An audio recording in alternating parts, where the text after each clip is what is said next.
Thank you. Thank you, Speaker, sir, for letting me speak on this really important matter.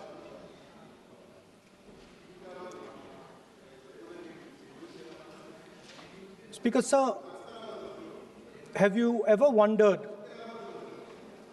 why Mahatma Gandhi laid such emphasis on Khadi? Why was it that he framed the entire Indian freedom struggle around the concept of Khadi?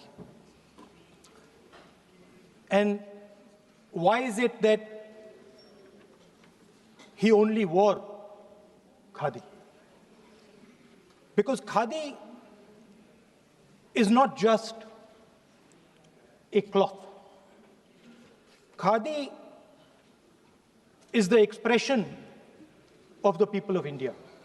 It is the imagination, it is the sentiment, it is the productive force of the people of Aaj pehnaun Khadi.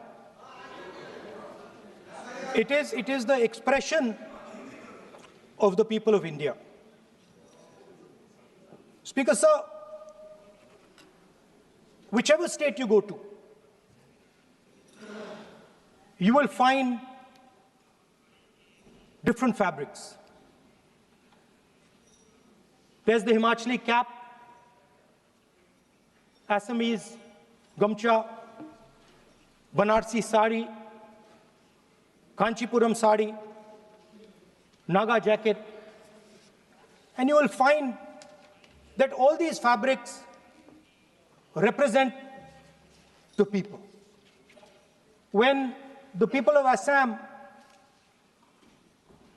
give you the gamcha,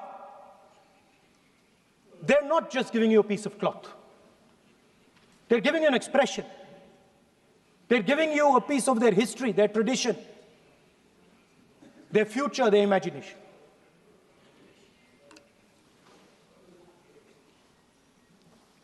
It's the same when the Nagas wear that jacket. When they come and see us, they make us wear the jacket because they want us to be embraced by the fabric. But Speaker, sir, these fabrics are beautiful. But if you look slightly deeper and you look closely at the fabric, you will find that each one of them has thousands of little threads embracing each other. A Kanchipuram sari might have a golden thread, but the golden thread means nothing without the green thread or the yellow thread near it. The other thing to notice about the sari or any other fabric is that all the threads are equal. No one thread is superior to another thread. They all come together. The threads cannot protect you. The threads cannot keep you warm. But when they come together as a fabric, they can keep you warm, they can protect you, they can express what you have in the heart. Speaker, sir, in the same way, our nation is also a fabric. It's a fabric made up of 1.4 billion people, and the fabric is woven together by the vote. Let me repeat it. It is a fabric of 1.5 billion people, and it is woven together by the vote. Everything that we see, in fact, this house where I'm standing today, the Lok Sabha, Rajya Sabha, Vidhan Sabhas across the country, Panchayats across the country, none of them would exist if the vote did not exist. We talk with great pride about HAL, BHEL, ONGC, Tejas, Chandrayaan. We have a list of things we say. Not one of those would exist without the vote.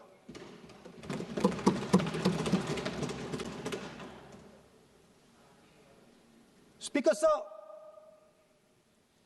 it is the idea that every thread, every person in the Union of India is equal that disturbs my friends in the RSS. They are happy to see the fabric, but they cannot stand the idea that every single person in the fabric of our country, regardless of what religion they come from, regardless of what community they come from, regardless of what language they speak, should be equal. Because they fundamentally do not believe in equality. They believe in a hierarchy, and they believe that they should be on top of that hierarchy. Speaker, sir, on the 30th of January, 1948, 3 bullets pierced the chest of Mahatma Gandhi. Nathuram Godse assassinated the father of our nation. Today, our friends do not embrace him. Today, our friends have pushed him away. He's an uncomfortable truth. But that's not where the project ended. You see, as I said, everything has emerged from the vote. All the institutions have emerged from the vote. So it's obvious that the RSS has to capture all the institutions that have emerged from the vote. So the project, after Gandhiji's assassination, the next step of the project was the wholesale capture of India's institutional framework.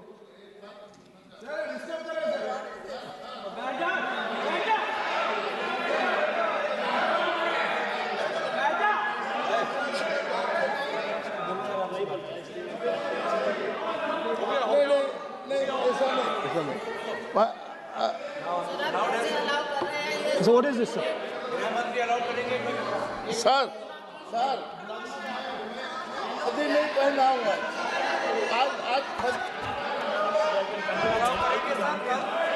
I'm doing, relax. मैं बुलाता हूँ please बैठिए So, please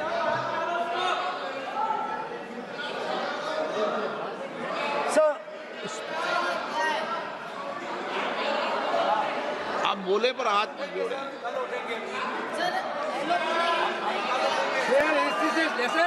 sir, these are uncomfortable truths, but they have to be spoken.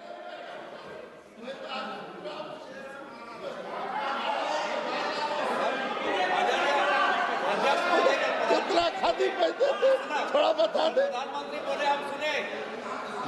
So these are uncomfortable truths, but they have to be spoken. My friends don't like the connections I'm making. They're disturbed by them. It's obvious. Speaker, sir, so after the father of the nation was assassinated, his vision of an equal India, of an India where institutions belong to the people, had to be destroyed. And so the process started, and the RSS attempted to capture one institution after the other. And I will give some examples so that it is crystal clear that this is the case. Everybody knows how vice chancellors are placed on top of Indian universities today. Every single person knows this. You go to any any university, you speak to any youngster in India, he will tell you that it does not matter whether the professor has qualifications. It does not matter whether the professor has a scientific temperament. The only thing that matters is the professor belongs. माननीय सदस्य, एक minute, माननीय सदस्य, चुनाव सुधारों पर चर्चा हो रही है। सर, ये मैं उसी पे कर रहा हूँ। आप किसी भी संगठन का नाम जो इस हाउस में उसका नाम ले लें। एलओपी है तो इसका मतलब ये नहीं है। एलओपी का मतलब नहीं, आप जनरल बात बोलो। आप राष्ट्रपति भाषण में बोलिए जनरल बात। सर, हम लोग सुनना चाहते हैं। सर, स्पीकर सर, हम लोग सुनेंगे शांति से। हम लोग शांति से सुनना चाहते हैं। और ये आप लोग सुनिए ना, क्या कहना चाहते हैं? धमकी देंगे आप? हम लोग सुनने के लिए बैठा है। अभी तक नेता प्रतिपक्ष एक शब्द चुनाव सुधार पे अभी तक आया ही नहीं है। संसदीय कार्य मंत्री बोल रहे हैं। मैं स्पीकर का परमिशन से ही बोल रहा हूँ। हम सुनने के लिए बैठे हैं। अरे हम सुनने के लिए बैठे हैं। नेता प्रतिपक्ष चुनाव सुधार के लिए जो सुझाव देंगे, सुनने के लिए तो हम बैठे हैं। लेकिन चुनाव सुधार को नहीं बोलते हुए कहा जो इस सदन से कोई वास्ता नहीं, जो संगठन उसका कहानी किसी और का बोलना, ये कोई उचित नहीं है। समय बहुमूल्य है, समय का मर्यादा भी है। सबका सब यहाँ सुनने के लिए बैठे हैं और ये समय बहुत कीमती है। इसलिए हर एक पल अच्छा शब्दों का कोई अच्छा ज्ञान दे, सुझाव दे, सुनने के लिए हम लोग बैठे हैं। मेरा एक सीमित अनुरोध है नेता प्रतिपक्ष से, आप विषय पर ही रहिए। हम लोग सब बैठे हैं, गृह मंत्री जी भी सुनने के लिए बैठे हैं, लेकिन आप विषय पर नहीं बोलेंगे तो जो विषय तय किया गया है उसका क्या मतलब है? अगर चुनाव सुधार पर ही नहीं बोलेंगे तो फिर इतना समय सबका क्यों बर्बाद करना चाहते हैं नेता प्रतिपक्ष? Should I leave? Then you speak. Should I leave? You speak then. You speak. What is it? You are parliamentary affairs minister. You are a parliamentary affairs minister. You are disturbing the lobby. How can it be? You are a parliamentary affairs minister. You are disturbing the lobby. Subject में नहीं आपका lobby. आपका lobby subject में नहीं है. ये विषय कर रहे हैं. The discussion. One second. The discussion is about the vote and electoral. The discussion is about the vote. एक मिनट। सर, मुझे बोलने दीजिए। एक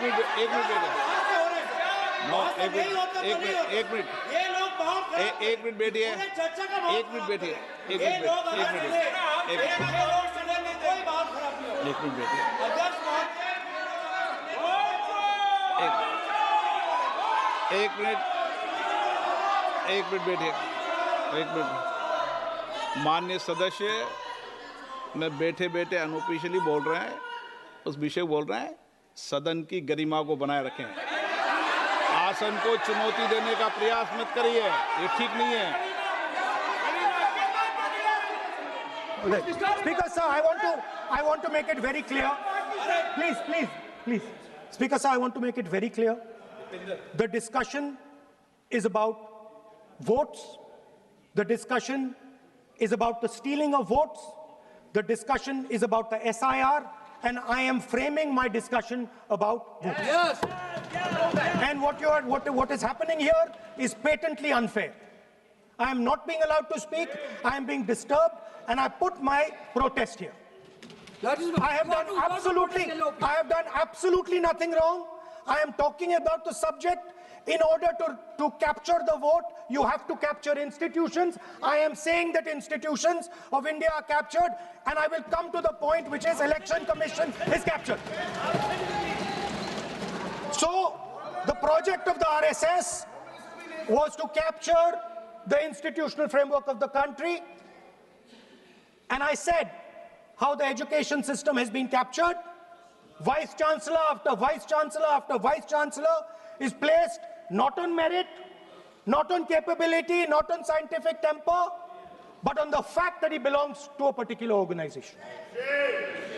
Second capture, which helps in destroying democracy, the capture of the intelligence agencies. We have the Home Minister sitting here, the capture of the CBI, of the ED, of the Income Tax Department. And the systematic placement of bureaucrats who favor their ideology and attack the opposition and anybody who chooses to oppose the RSS. That is the second institutional capture. And the third there are many more. I can go on. And the third institutional capture. What is this?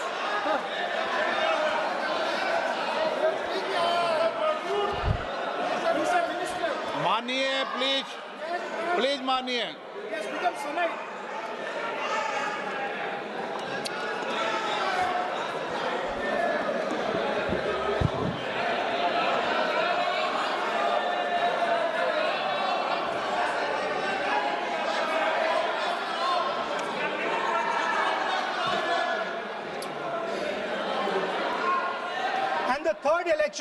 The third capture of the institution that directly controls the election system of our country, the Election Commission. Now, I'm not saying this without proof. I have put forth adequate proof about how the Election Commission is colluding with those in power to shape the elections. But I want to ask three questions first, which will make it very clear that the BJP is directing and using the Election Commission to damage India's democracy. The first question, why is it that the CJI was removed from the selection panel of the Election Commissioner? What motivation could there be to remove the CJI? Do we not believe in the CJI? Of course we believe in the CJI. Why is he not in that room? I sit in that room. It is so-called a democratic decision. On one side, Prime Minister Narendra Modi and Mr. Amit Shah. On the other side, the leader of the opposition. I have no voice in that room. What they decide is what happens. So the first question, why is the Prime Minister and Amit Shah so keen on choosing exactly who the Election Commissioner is going to be? Second question, and even more devastating question, no Prime Minister has done this in the history of India. In December 2023, this government changed the law. They changed the law to make sure that no election commissioner could be punished for any action they take while they are election commissioner. Yes. Immunity. Why would the Prime Minister and Home Minister give this gift of immunity to the election commissioner? Why would they need to give this tremendous gift that no Prime Minister has given ever before to the election commissioner? Yes. Mr. Shah is looking into the ceiling. Maybe he will answer this question when he speaks. And finally, why was the law with regards to CCTVs and the data that they contain changed? Why was a law put in place that allows the Election Commission to destroy CCTV footage 45 days after the election? What is the need? The answer given is it is a question of data. It is not a question of data. It is a question of stealing the election. Yes. Now, what is the result of this institutional capture? What is the result of controlling the Chief Election Commissioner and the Election Commission? First of all, we have a set of election campaigns that are tailored for the Prime Minister. 3-month, 4-month, 5-month long campaigns are taking place so that the Prime Minister's schedule can be fitted in to the program. Second, we have a Brazilian woman who appears 22 times on the voter list of Haryana. Please. No. 22 times this lady appears. एक minute please एक minute. आप नेता प्रतिपक्ष है, मैं इस तरीके से सदन की कार्रवाई नहीं चलने दूंगा। ये सदन है, सदन की गरिमा को बनाए रखें। आप सदन की गरिमा से बोलेंगे तो ठीक नहीं, जैसे सदन नहीं चलेगा। नो, गलत तरीका है आपका, नहीं होगा। आप ले रहिए, आप ले रहिए। नहीं, माननीय प्रतिपक्ष के नेता, आप पहले अपने सदस्यों को समझाइए।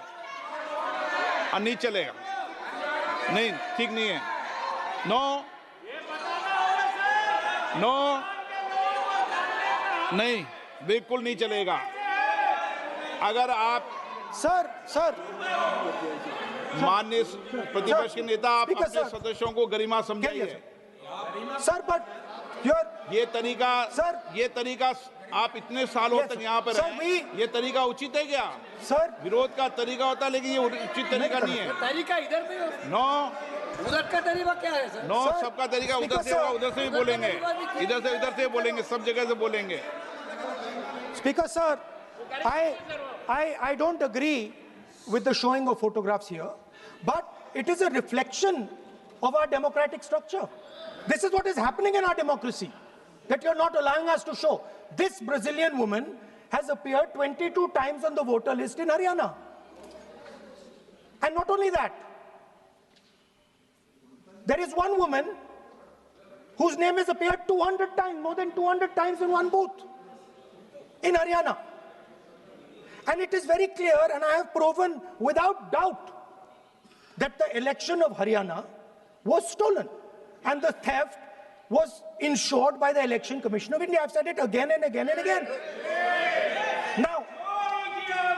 Now, nowhere has the Election Commission answered my questions.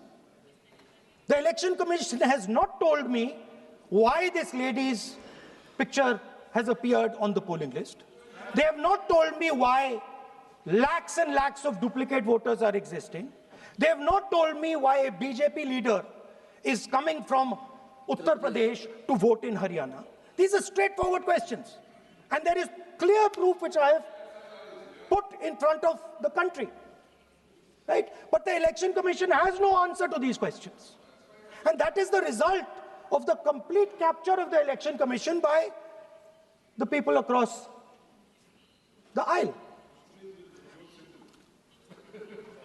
By the way, you're talking about SIR in Bihar. Let me say something about SIR in Bihar. Why is it that after the SIR in Bihar, 1.2 lakh duplicate photos are existing in Bihar, in the voting list? If you've cleaned up the voting list, why are there 1.2 lakh duplicates in Bihar? And we've not just proven this about Haryana. We have proven this in Karnataka, we have proven this in Maharashtra, and I'm absolutely certain this is how you're winning elections in Madhya Pradesh, in Uttar Pradesh, in Bihar, across the country. Now, so what I'm putting on the table is, it is very clear that you've captured the institution. I've shown the mechanism of that capture. I'm also showing you how the Election Commission is doing things that are completely out of line. I'm not getting any answers. Right? So now, let us come to how, when we are talking about electoral reform. Electoral reform is very simple. The point is, nobody wants to do it. The government doesn't want to do it. What does electoral reform require? What we've been saying. Number one, give machine-readable voter lists to all political parties 1 month before the election. That's the first step. The second step, is take back the law that allows the destruction of CCTVs, CCTV footage. Very simple, not difficult. While you're doing that, also tell us what is the architecture of the EVM. Give us access to the EVM. Let our experts go and see what is inside the EVM. Till today, we have not had access to the EVM. We are not shown the architecture of the EVM. We're not physically allowed to go and see an EVM. Give us the architecture. Give us access to the EVM. And finally, please change the law that allows the election commissioner to get away with whatever he wants to do. That's all the electoral reforms you need. And I want to assure the election commissioner that they might be under the impression that this law lets them get away with it. Let me remind them, don't worry, we are going to change the law, and we are going to change it retroactively, and we are going to come and find you. Right? So this is the situation that the country is faced with. You know, everybody says to us, India is the biggest democracy. Actually, I was thinking today, we're not just the biggest democracy, we're the greatest democracy. And I'm not saying it just like that. I'm saying it, America calls itself the oldest democracy. But the democracy that weaves together the largest number of people, the largest diversity of people, the largest number of languages, the largest number of states is this. And so our most powerful asset, the thing that stitches together the entire concept of modern India, stitches together the fabric of modern India, brings people together, allows them to build this great nation, is being attacked by these people. They're destroying it. You know they're destroying it, I know they're destroying it, and they know they're destroying it. And I'd like to conclude by saying that the biggest anti-national act you can do is vote chori. There is no bigger anti-national act that you can do than vote chori. Because when you destroy the vote, you destroy the fabric of this country. You destroy modern India, you destroy the idea of India. So I'd like to conclude by saying vote chori is an anti-national act, and those across the aisle are doing an anti-national act. Thank you.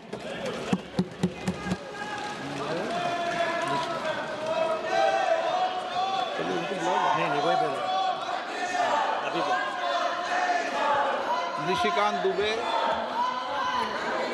धन्यवाद सभापति महोदय। क्या बोला भाई? आए थे हरिभजन को ओटन लगे कपास। पौधा पहाड़ निकली चुई। शहीदों की चिताओं पर खड़ी कांग्रेस जिसने भारत को विभाजित किया, आज राहुल गांधी के बयान से मुझे लड़खड़ाती हुई नजर आई सभापति महोदय। ये संविधान की बात करती हुई नजर आई, और मैं 1976 का ये पूरा डिबेट लेकर आया। ये संविधान कैसे कांग्रेस ने तार-तार किया, इसका कोई जवाब नहीं। केवल संविधान की ऐसे किताब नहीं होता है कि शिकारी आएगा, जाल बिछाएगा, दाना डालेगा, उसमें कोई फंसना नहीं। उसी तरह से सभी जो है फंस गए चिड़िया। ये संविधान का किताब जो है राहुल गांधी और उनकी पार्टी के लिए केवल एक उसी प्रकार की कहावत है सभापति महोदय। आप ये समझें, ये 76 में स्वर्ण सिंह की कमेटी बनी 1975 में। उन्होंने सारे इंस्टीट्यूशन को खत्म कर दिया अध्यक्ष महोदय, जिसके लिए आज फिर से लगे हुए हैं। इस संविधान में 121 बार राष्ट्रपति का जिक्र है। इस संविधान में 121 बार राष्ट्रपति महोदया का जिक्र है, महोदय का जिक्र है। आपको आश्चर्य होगा कि एक संशोधन के माध्यम से राष्ट्रपति के सारे अधिकार को कांग्रेस ने खत्म कर दिया। राष्ट्रपति रबर स्टैंप हो गया। राष्ट्रपति जो कैबिनेट कह कर देगी उस पर मोहर मारना उसका अंतिम लक्ष्य हो गया। राष्ट्रपति का इंस्टीट्यूशन खत्म हो गया। इंदिरा गांधी ने इसी वोट चोरी करके जब रायबरेली का चुनाव जीता और जब फैसला हुआ कोर्ट का, तो ऐसा सिचुएशन इस व्यक्ति ने पैदा किया, इस पार्टी ने पैदा किया कि आपको आश्चर्य होगा कि 3 जज को बाईपास करके एक ऐसे चीफ जस्टिस को बना दिया जो 8.5 साल तक इसका मुख्य न्यायाधीश रहा। प्रेस की पूरी स्वतंत्रता खत्म हो गई। इंडियन एक्सप्रेस के एडिटर रामनाथ गोयनका से लेकर सारे लोग जो कुछ को कहते थे, और यह केवल इस संविधान संशोधन में हुआ। आज वो इंस्टीट्यूशन की बात करते थे, यूपीएससी जैसी संस्था, और यह पूरे सदन को जानने वाली बात है, यूपीएससी जैसी संस्था जो आईएएस और आईपीएस और ऑल इंडिया सर्विसेज को पैदा करती है। कांग्रेस का एक कार्यकर्ता बटुक सिंह 10 साल तक यूपीएससी का चेयरमैन रहा। यह यूपीएससी की हालत कर दी इन्होंने। यह चुनाव आयोग की बात करते हैं। इस देश का पहला चुनाव कमिश्नर सुकुमार सेन, जब वो रिटायर होते हैं तो उसको सूडान का ये राज्यपाल बना देते हैं। वीएस रमा देवी जब रिटायर होती है उसको हिमाचल का गवर्नर बना देते हैं। टीएन शेषन जब रिटायर होते हैं तो उसको अहमदाबाद में भारतीय जनता पार्टी के खिलाफ कैंडिडेट बना देते हैं। और एमएस गिल जब रिटायर होते हैं तो वो इस केंद्र के मंत्री 10 साल तक इसी सदन में रहते हैं।